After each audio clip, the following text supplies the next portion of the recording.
오늘은 예수님의 비유 세 번째 시간 겨자씨 비유입니다. 겨자씨 비유. 오늘 비유의 시작은 천국은 마치 이렇게 시작되죠.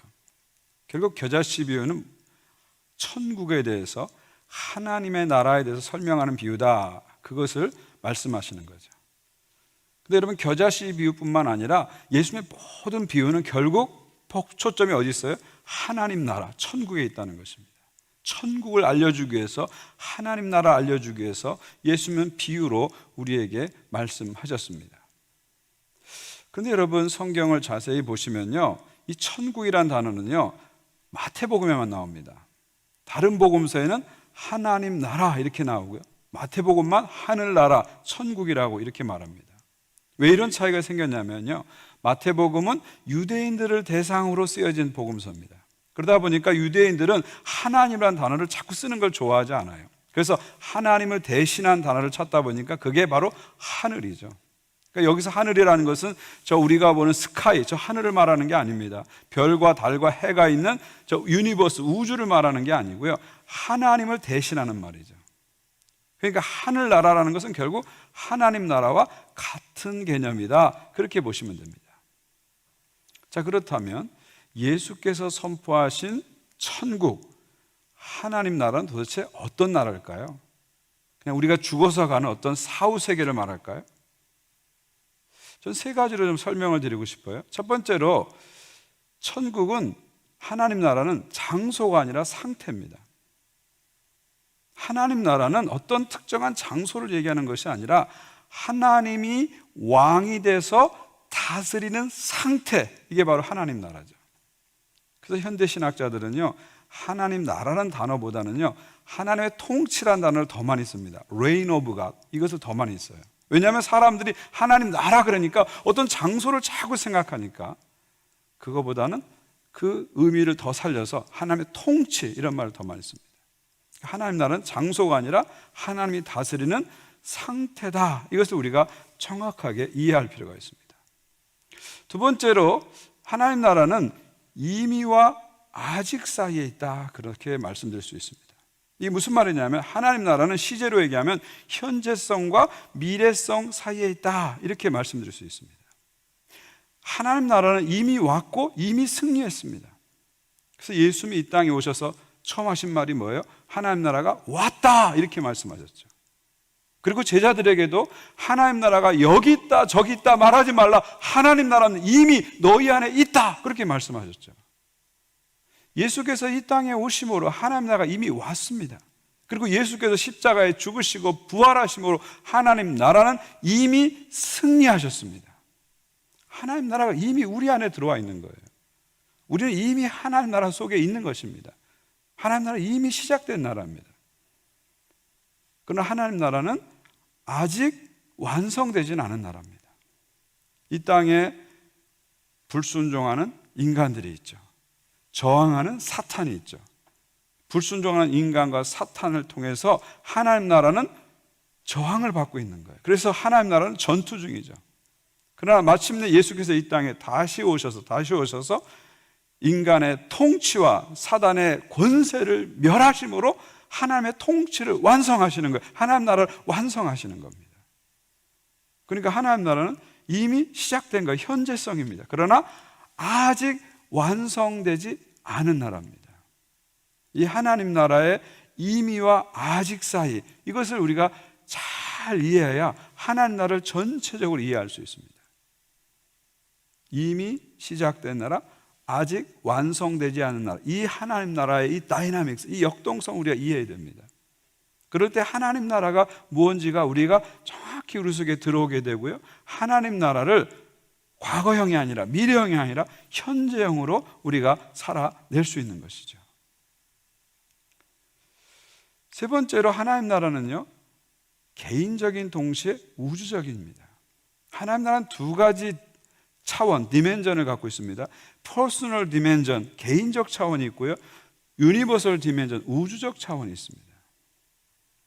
예수님께서 이 땅에 오셔서 십자가에 죽으신 것은 우리 한 사람 한 사람을 구원하시기 위해서 십자가에 죽으신 것입니다. 그러나 그것뿐만 아닙니다.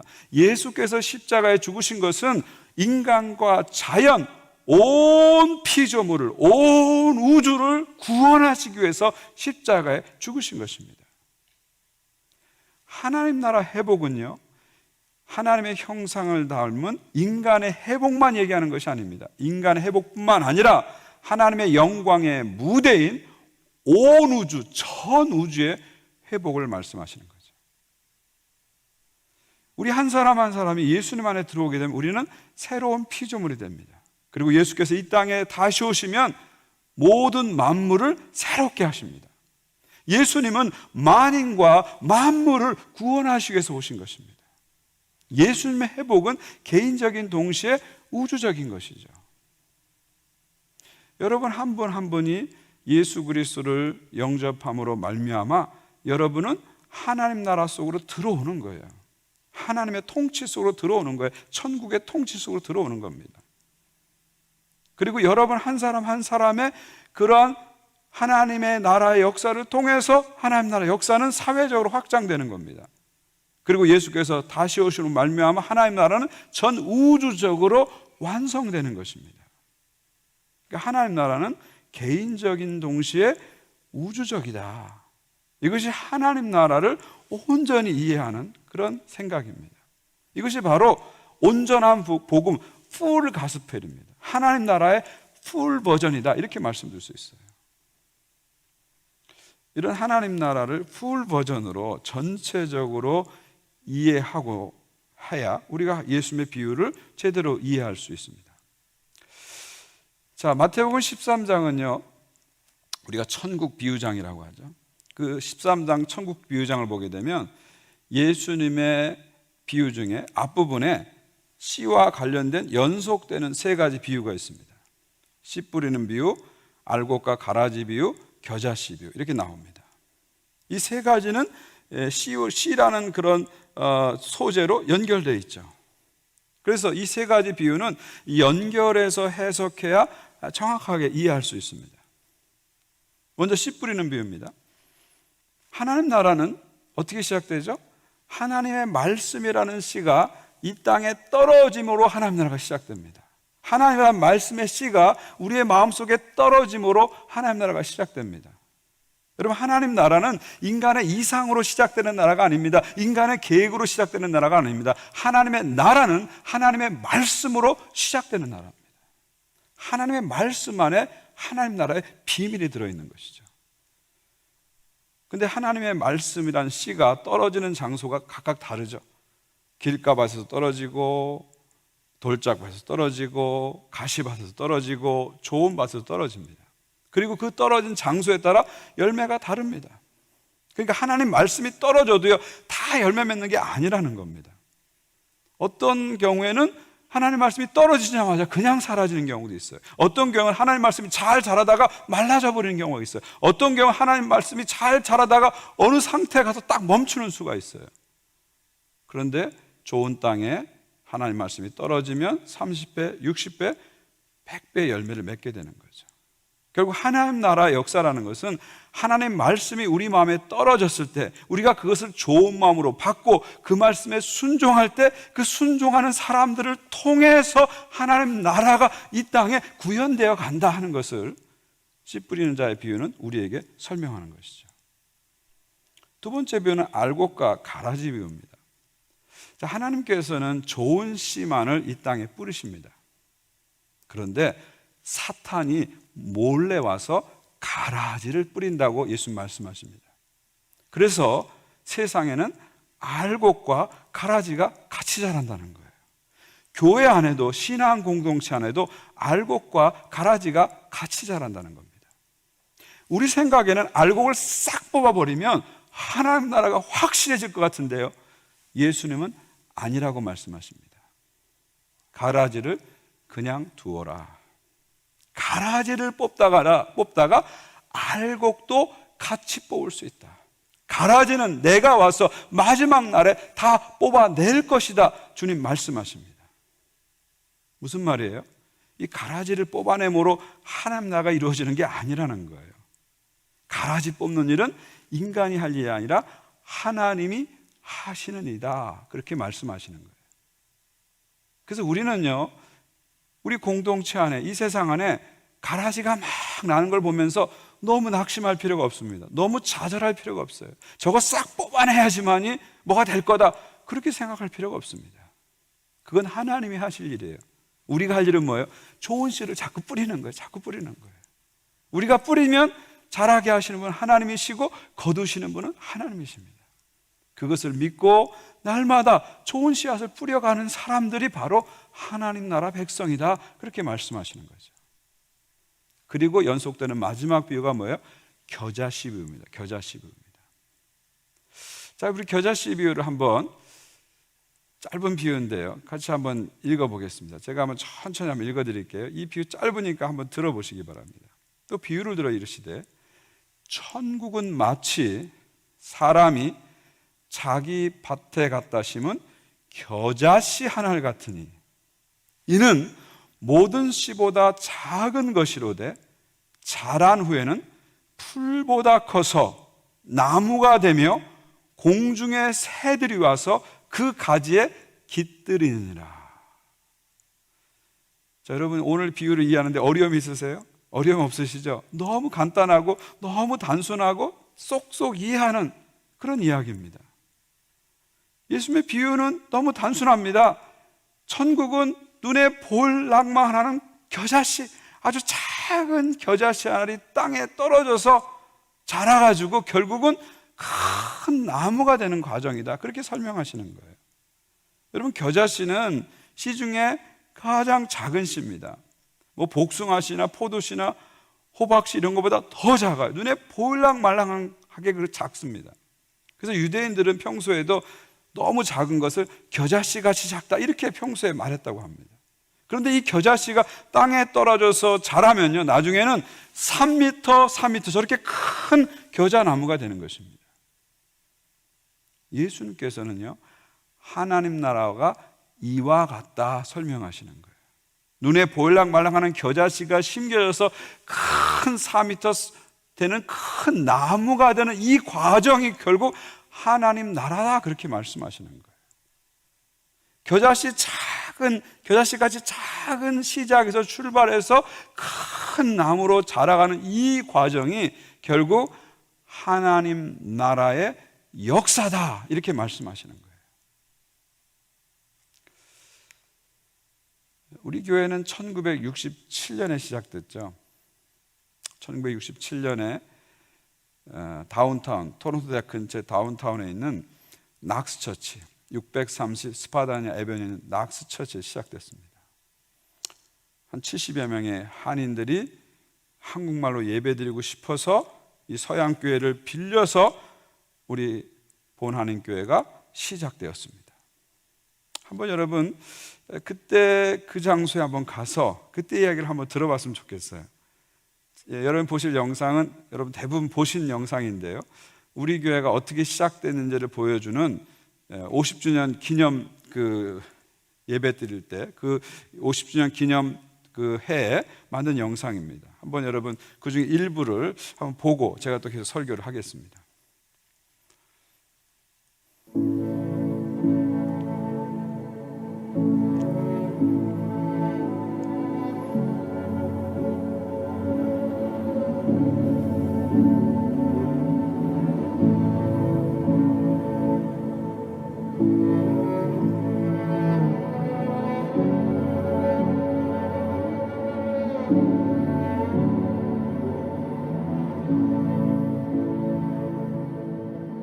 그때 당시에는 온 교인들이 그래서 다 매일같이 손수 일을 많이 했죠. 아침에 일찍 와서 우리가 예배 볼 수 있는 장소를 만들어야 되니까 의자도 놓고 카펫도 또 좀 깔아야 되는 그런, 그때는 그 어려움이라는 거는 생각지도 않고 이민 생활에서 우리가 그 한국말로 예배를 드릴 수 있다는 그 과정이 너무너무 기쁨에 넘쳐서 그 어려움을 다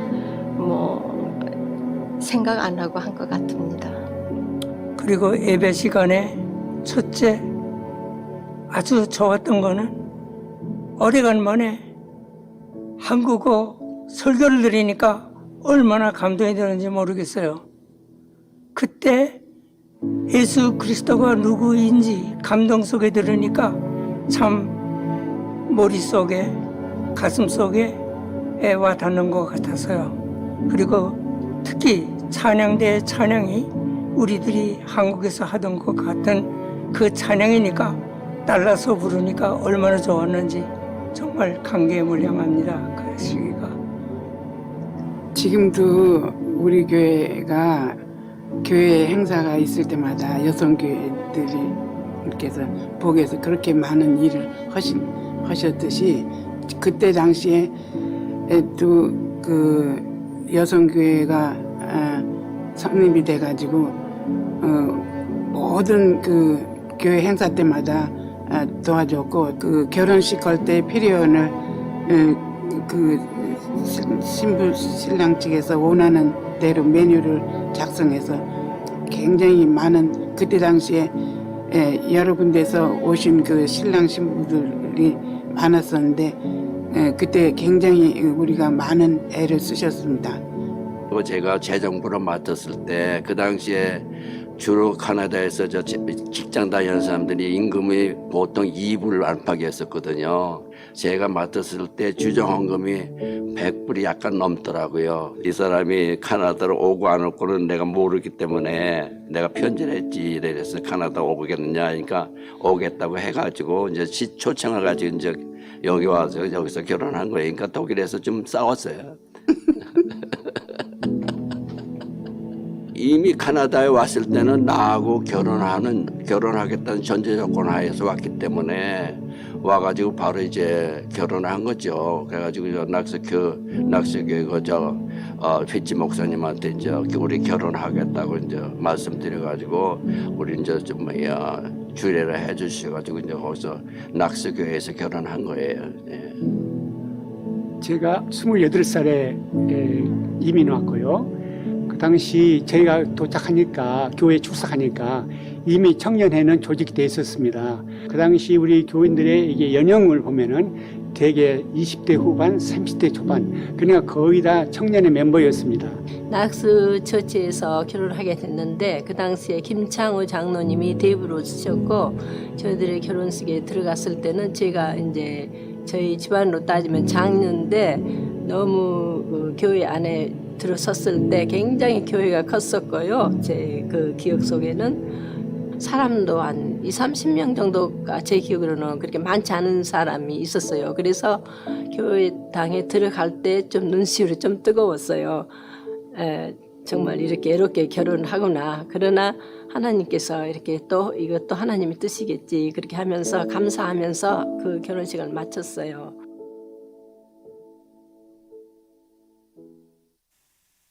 예, 감사합니다. 저는 여러 번 이 영상을 봤는데도 볼 때마다 가슴이 뭉클한 그런 마음이 듭니다. 저 낙스교회가요, 공교롭게도 제가 캐나다 와서 처음 다닌 교회가 낙스교회예요.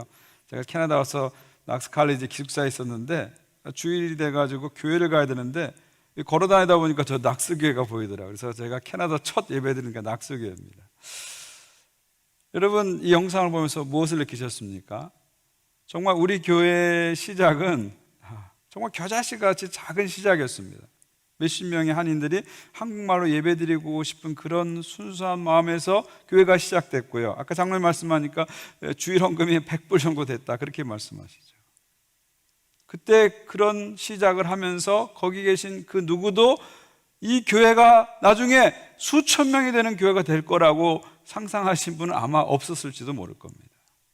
거기서 그렇게 예배 드리면서 서양교회 한 구석을 빌려서 예배 드리면서 나중에 우리 교회가 이 서양교회보다 더 큰 건물을 가질 거라고 상상하신 분은 그렇게 많지 않을 것입니다. 그리고 그 교회가 속한 교단의 가장 큰 교회가 될 것이라고 생각했던 분은 그렇게 많지 않을 것입니다. 여러분, 이게 바로 하나님 나라 역사입니다. 시작은 겨자씨같이 작게 시작됐지만 하나님이 보이지 않는 역사 속에서 큰 나무로 자라게 하시는, 이것이 바로 하나님 나라의 위대한 역사인 것이죠. 이게 하나님 나라 과정입니다. 그래서 하나님 나라 이런 역사를 믿는 사람들은요, 작은 것을 결코 작게 보지 않는 거예요. 아무리 그것이 겨자씨같이 작게 보여도 그것이 결코 작다고 생각하지 않는 겁니다. 왜냐하면 하나님은 그 작은 걸 통해서 역사하시는 하나님 것을 믿기 때문이죠. 그래서 하나님을 진심으로 믿는 사람들은요, 작은 자를 절대 무시하지 않습니다. 작은 일을 절대 소홀히 하지 않습니다. 여러분, 기독교 영성은 한마디로 말하면 작은 자를 소중하게 여기고 작은 일에 충성하는 영성이 기독교 영성이에요. 세상 영성은 뭐예요? 큰 것만을 중요시 여기고 작은 걸 무시하는 게 세상 영성 아닙니까? 그러나 기독교 영성은 반대입니다. 작은 것을 귀하게 여기는 것이 바로 기독교 영성의 핵심입니다. 하나님은 지금도요, 이 하나님의 작은 이 시작들을 통해서, 하나님 나라의 작은 시작들을 통해서 지금도 하나님이 역사하고 계시는 겁니다. 지금도 마찬가지입니다. 지금도 겨자씨같이 우리 눈에 보이지 않는 여러 가지 일들을 통해서 하나님의 역사가 계속해서 우리 가운데 쓰여지고 있는 것이죠. 그래서 우리는 작다고 절대 무시하지 않는 거예요. 작다고 절대 소홀하지 않는 거예요. 왜냐하면 그 작은 것을 통해서 하나님은 이렇게 큰 일을 반드시 이루어 가고 계시기 때문이죠. 작은 자를 귀히 여기고 작은 일에 충성하는 이런 예수님의 영성, 기독교 영성이 여러분 가운데 늘 흐르기를, 우리 교회에 늘 흐르기를 주의 이름으로 축원드립니다. 자, 그렇다면요, 예수님이 이 겨자씨 비유를 통해서 결국 하나님 나라의 어떤 모습을 우리에게 설명할까요? 전 세 가지로 설명을 드리려고 합니다. 첫 번째는요, 하나님 나라는 하나님의 은총으로 주어진 나라이다, 이것을 가르쳐 주시는 겁니다. 하나님 나라의 은총성입니다. 자, 예수님께서 이 비유에서 강조하는 건 뭐예요? 겨자씨가 작다는 것을 강조하십니다. 어떻게 강조하세요? 이는 모든 씨보다 작은 것이르되 The smallest of all seed 그랬잖아요. 가장 작은 씨라는 거예요. 가장 작은 씨라는 거예요. 가장 작은 씨인 그것을 통해서 하나님 나라의 역사가 이루어진다 말씀하고 계시죠. 이 겨자씨라는 것은요, 예수님의 다른 말씀에 보면은 우리의 믿음을 가르칠 때도 겨자씨라는 표현을 씁니다. 마태복음 17장 20절입니다. 만일 너희에게 믿음이 겨자씨 한 알만큼 있어도 이 산을 명하여 저기로 옮겨지라 하면 옮겨질 것이요. 무슨 말이에요? 우리가 산과 같이 큰 믿음이 있을 때 산을 움직이는 것이 아니라 겨자씨같이 아주 작은 믿음만 있어도 하나님의 능력 가운데 산을 움직일 수 있다, 예수님 말씀하시는 거죠. 결국 문제는 우리의 능력에 달려있는 것이 아니라는 거예요. 하나님의 능력에 달려있다는 거죠. 우리의 실력에 달려있는 것이 아니라 하나님의 은총과 능력에 달려있다는 것이죠. 여러분, 우리의 구원도 마찬가지입니다. 우리가 어떻게 하나님 나라 백성이 됐어요? 우리의 행위로, 노력으로 된 것이 아닙니다. 예수 그리스도의 은혜로 된 것이죠. 에베소서 2장 8절은 너희는 그 은혜에 의하여 믿음으로 말미암아 구원을 받았나니. 무슨 말이에요? 우리가 믿음 때문에 구원받은 게 아니라는 거예요. 믿음으로 말미암아, through faith, 믿음을 통해서 구원받았다는 겁니다. 구원의 원천이 믿음이 아니고요, 구원의 원천은 하나님의 은혜고 예수 그리스도 안에 나타난 하나님의 은혜, 이것이 구원의 원천이고요, 믿음은 뭐냐면 그 원천을 받아들이는 통로라고 성경은 분명히 말하고 있습니다. 우리가 구원받는데 아무것도 안 한 건 아닙니다. 예수 그리스도를 주로 고백하고 믿은 거예요. 그런데 우리가 한 그 믿음의 행위는 하나님이 하신 일에 비하면 겨자씨보다도 작다, 그런 말씀이에요. 결국 우리가 하나님 나라 백성이 된 것은 하나님의 전적인 은총으로 된 것이다. 하나님 나라가 우리 가운데 온 것은 인간의 노력과 행위가 아니라 전적인 하나님의 은총으로 된 것이다. 우리의 노력과 우리의 행위는 겨자씨같이 작다. 그러나 하나님은 그 겨자씨같이 작은 것을 통해서 하나님 나라를 우리 가운데 보여주시고 이루어 가신다. 이것이 예수님의 중요한 말씀입니다. 두 번째는요, 겨자씨를 통해서 보여주는 하나님 나라는 이미 현재에서 시작된 나라라는 거죠. 하나님 나라의 현재성을 이 비유를 통해서 예수님은 말씀하시는 거죠. 하나님 나라가 예수님의 독특한 메시지는 아닙니다. 여러분, 예수님 당시에 모든 사람이 다 하나님 나라를 기다렸어요. 심지어 예수님의 반대자인 바리새인들도 하나님 나라를 기다렸습니다. 그리고 예수님 당시에 예수님만 하나님 나라를 선포한 것이 아닙니다. 적어도 예수님 당시에 하나님 나라를 선포한 메시아 운동이 적어도 10명 이상이 있었습니다. 어떤 사람은 12명이라고 그러고 어떤 사람은 10명이라고 하는데 최소한 10명 이상이 있었어요. 무슨 말입니까? 그 당시 하나님 나라의 메시지는 보편적이고 많은 사람이 대망한 메시지입니다. 하나님 나라라는 메시지 자체가 예수님의 독특성은 아닙니다. 그럼 예수님의 독특성은 뭔지 아세요? 하나님 나라가 왔다, 이게 독특성이죠. 하나님 나라가 왔다, 이게 독특성입니다. 그러니까 예수님이 이 땅에 처음 선포한 메시지가 뭐예요? 하나님 나라가 가까이 왔다, 이게 첫 번째 메시지잖아요. 여기서 우리가 방점을 찍힐 것은 하나님 나라가 아닙니다. 왔다, 여기다 방점을 찍어야 돼요. 여기다 액센트를 넣어야 되는 거예요. 예수 그리스도의 하나님 나라 메시지의 독특성은 뭐냐면 하나님 나라가 이미 왔다, 여기 있는 거예요. 이미 왔다는 거예요. 예수께서 이 땅에 오심으로 하나님 나라가 이미 왔다. 예수께서 십자가에 죽으시고 부활하심으로 하나님 나라는 이미 승리했다. 하나님 나라의 현재성을 예수님은 강조하신 거예요. 물론 하나님 나라는요, 아직 완성되진 않았어요. 불순종하는 인간과 저항하는 사탄의 세력을 통해서 하나님 나라는 지금 전쟁 중입니다. 그러나 십자가 부활로 이미 승리했기 때문에 하나님 나라는 반드시 승리할 것입니다. 중간에 어떤 일이 벌어져도 하나님 나라는 절대 실패하지 않습니다. 절대 패배하지 않습니다. 하나님 나라는 반드시 승리할 것입니다. 그렇기 때문에 우리는 그 어떤 상황 속에서도 우리가 이미 하나님 나라 안에 들어왔다는 사실을 잊어서는 안 됩니다. 그러니까 하나님 나라는요, 현재적인 거예요. 죽어야만 가는 나라가 아니라는 겁니다. 죽어봐야 갈지 안 갈지 결정되는 나라가 아니라 여러분이 예수 그리스도를 주로 영접하는 그 순간에 이미 여러분은 하나님 나라 속으로 들어와 있다는 것이에요. 그리고 그 나라는 하나님 나라 백성들의 선한 활동을 통해서 지금도 발현되고 실현돼 가는 것입니다. 우리가 행하는 사랑의 실천을 통해서, 우리가 행하는 복음 전도 활동을 통해서, 우리가 행하는 정의와 평화의 모든 활동을 통해서 하나님 나라는 지금도 실현돼 가는 거예요.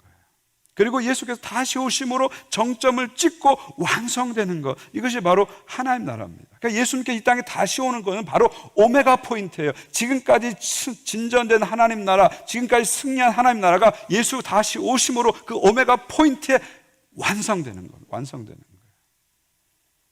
이 하나님 나라의 현재성을 우리가 정확히 이해해야 우리의 현재와 하나님의 미래가 연결이 되는 겁니다. 이게 연속성을 가지게 되는 거예요. 그리고 내가 이 땅에서 지금 하는 모든 일을 하나님 나라 관점으로 보게 되고요, 내가 하는 모든 일을 하나님 나라의 일로 해석하고 받아들이고 참여하게 되는 것이죠. 사랑하는 성도 여러분, 하나님 나라는 이미 왔습니다. 여러분은 이미 하나님 나라에 들어와 있어요. 천국 안에 이미 들어와 있어요. 천국의 통치를 이미 받고 있습니다. 그리고 하나님께서는 여러분을 통해서 하나님 나라가 계속해서 확장되길 원하십니다. 여러분, 우리가 왜 선교를 합니까? 하나님 나라가 선교를 통해서 확장되기 때문에 그래요. 주 예수 그리스도를 나의 구주로 받아들이고 고백하는 그 사람들이 늘어남을 통해서 하나님 나라가 확장돼 가는 거예요.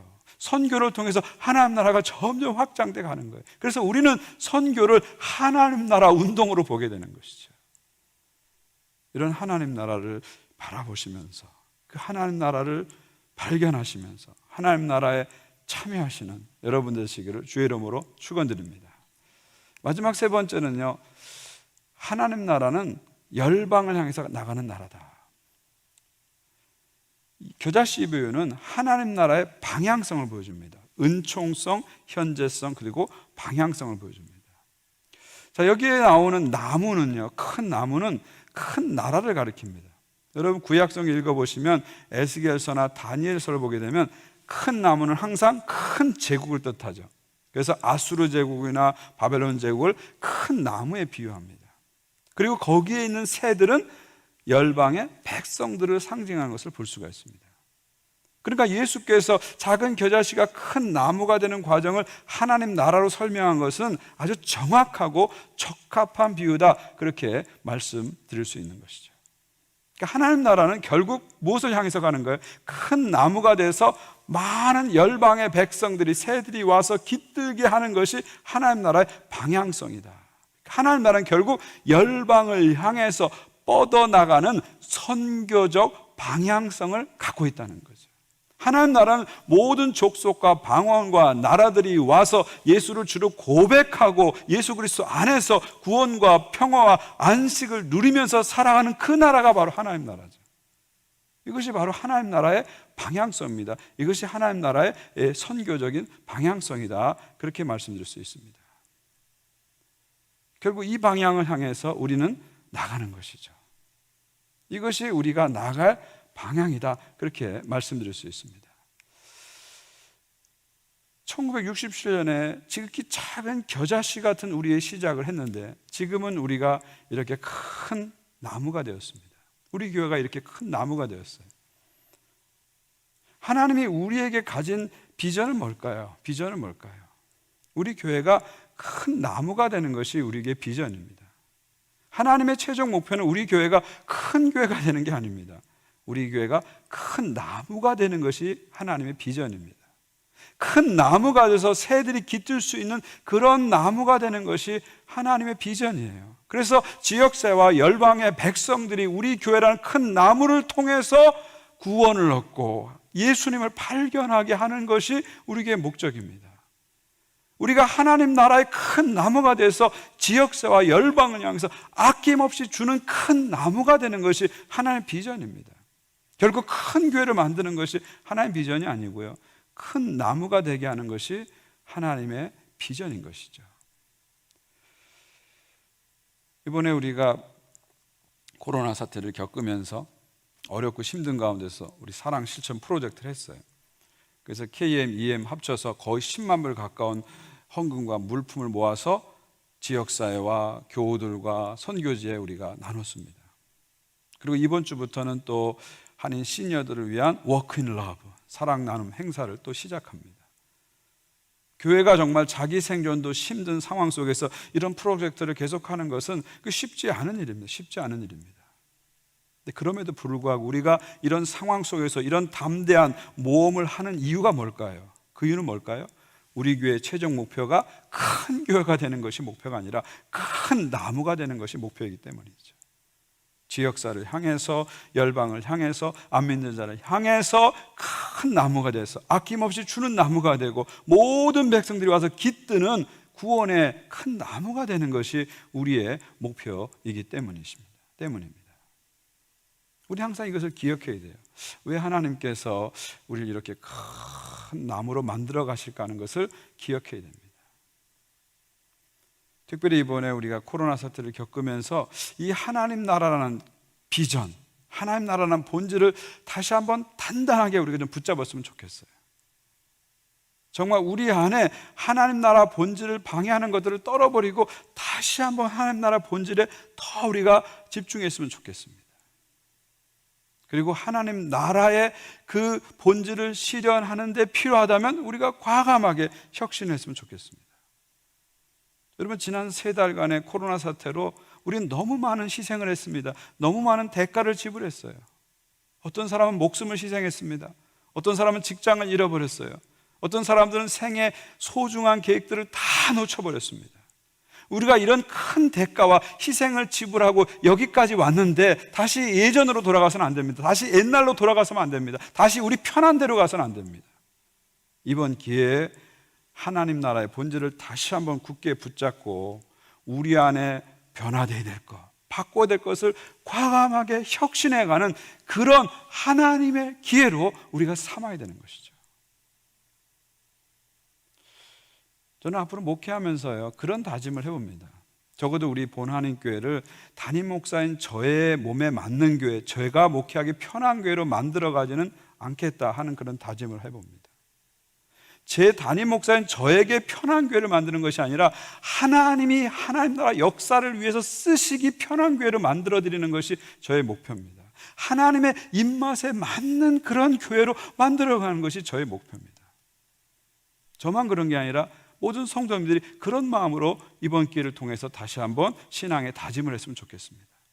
내 입맛에 맞는 교회를 만들어가는 것이 아니라, 내 몸에 편한 교회를 만드는 것이 아니라, 내가 좀 불편해도 하나님이 쓰시기에 편한 교회를 우리 교회에 만들어보자.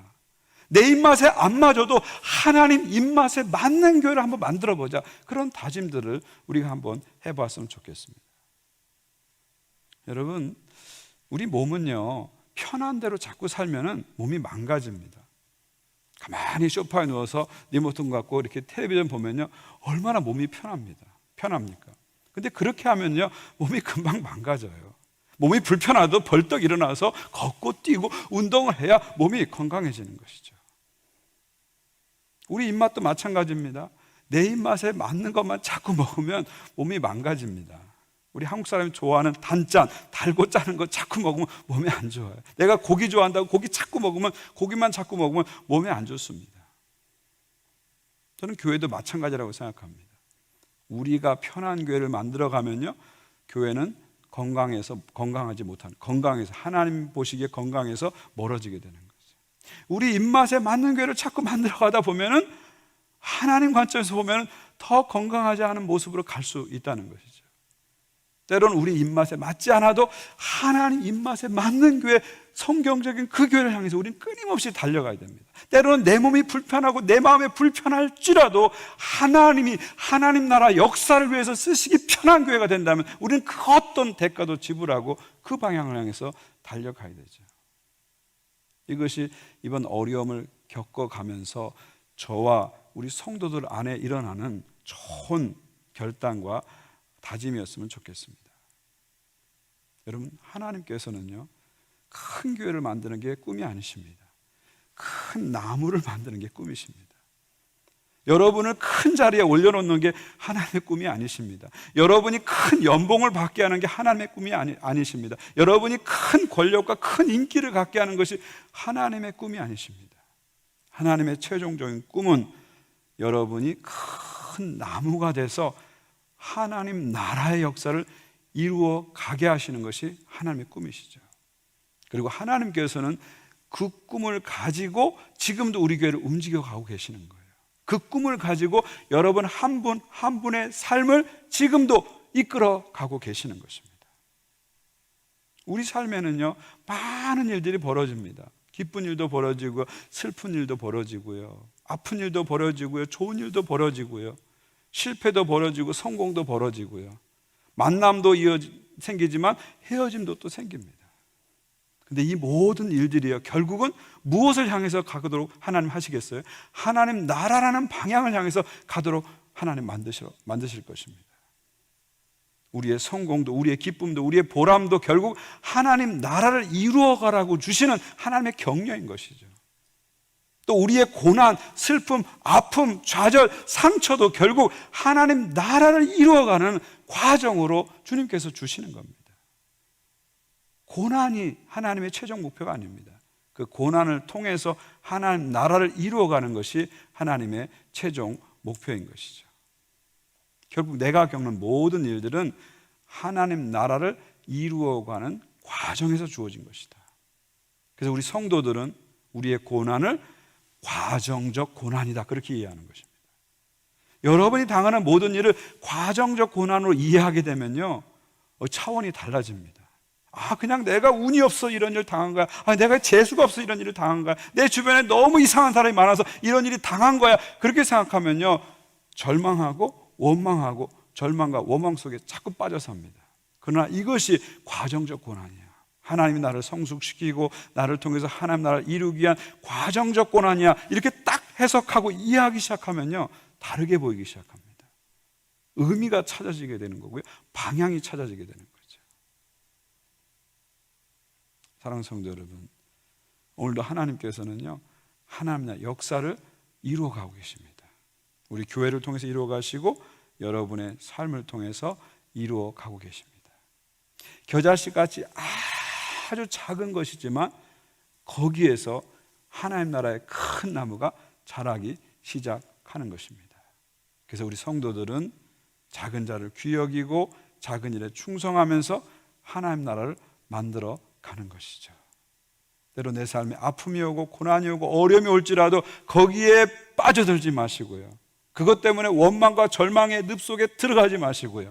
이것을 과정적 고난으로 보시면서 하나님 나라 위대한 역사를 써가시는 여러분 모두가 되시기를 우리 주 예수 그리스도의 이름으로 축원드립니다.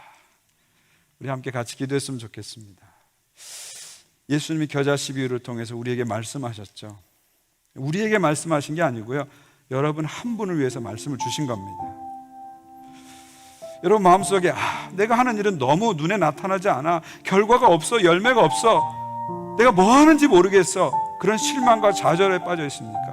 오늘 주님이 찾아오셔서 그런 분을 향해서 나는 겨자씨 갖고 큰 나무 만들 거야 말씀하십니다.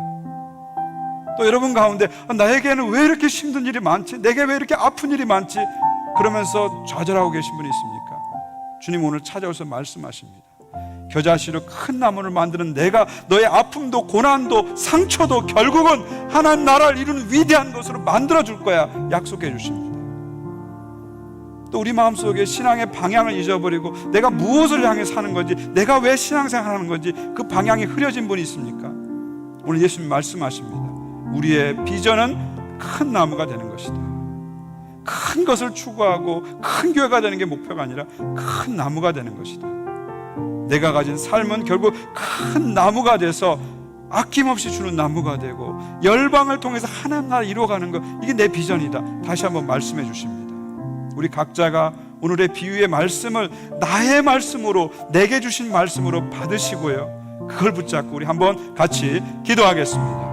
하나님 아버지 감사합니다. 오늘도 말씀으로 찾아오셔서 우리에게 말씀해 주셔서 감사합니다. 예수님의 이 비유의 말씀이 우리 속에 들어왔어, 우리의 마음속에 들어왔어 30배, 60배, 100배 열매 맺게 하여 주시옵소서. 말씀이 뚫고 들어가게 하시고 말씀이 자라게 하시고 말씀을 통해서 위대한 하나님 나라 역사가 나타나게 하여 주시옵소서. 성도들의 삶 속에, 성도들의 마음 속에 나타나게 하여 주시옵소서. 우리 교회 가운데 하나님 나라 위대한 역사가 나타나게 하여 주시옵소서. 하나님의 살아계심과 하나님의 통치하심과 하나님의 승리하심이 우리 가운데 늘 기억되게 도와주시고, 그것 때문에 좌절하고 낙심하지 않고 끝까지 달려가는 주의 몸된 교회 되게 하시고 주의 백성들 되게 하여 주시옵소서. 주님 오신 그날까지 타협 없이 중단 없이 하나님 나라를 향해서 끝까지 달려가는 우리 교회 될 수 있도록 주여 은혜를 베풀어 주시옵소서. 은혜를 베풀어 주시옵소서.